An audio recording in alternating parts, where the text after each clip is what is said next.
So this patio is halfway down the garden and it's quite big.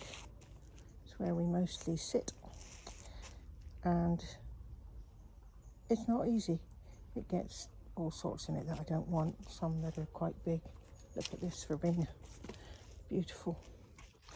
But it's tricky and it makes it messy, so what I'm going to try and do is make it uniform. So I'm removing dandelions, geranium nodosums and bits and bobs because they're a big pain. But what I've been doing and what I did a couple of weeks ago, yes, I know this needs repairing, I scrape out unwanted plants like the oxalis, which is, where is it, I can show you.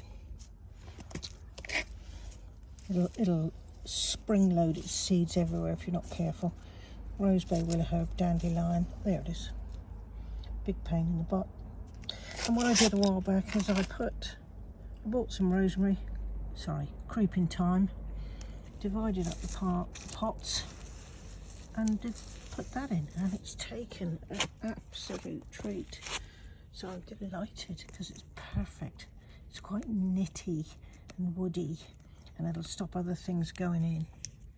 And it also provides fantastic nectar, and also will leave spaces for the toads and babies to hide in if they're crossing this area.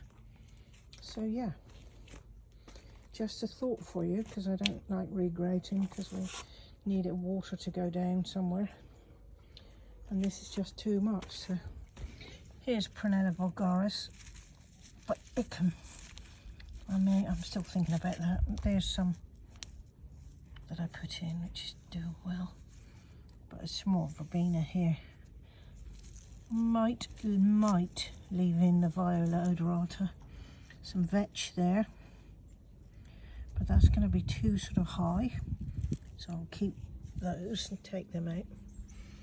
But the Geum armensis is a pain. Nodosum can be a pain. So yeah, just want to make it a bit more uniform, if you like.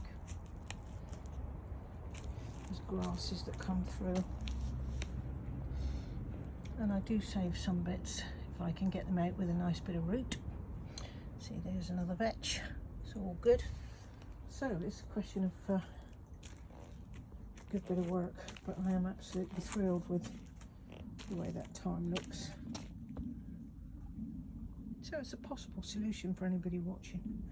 If you've got an old patio and you love all the different ants and bugs and flies and all the food it provides, particularly for amphibians.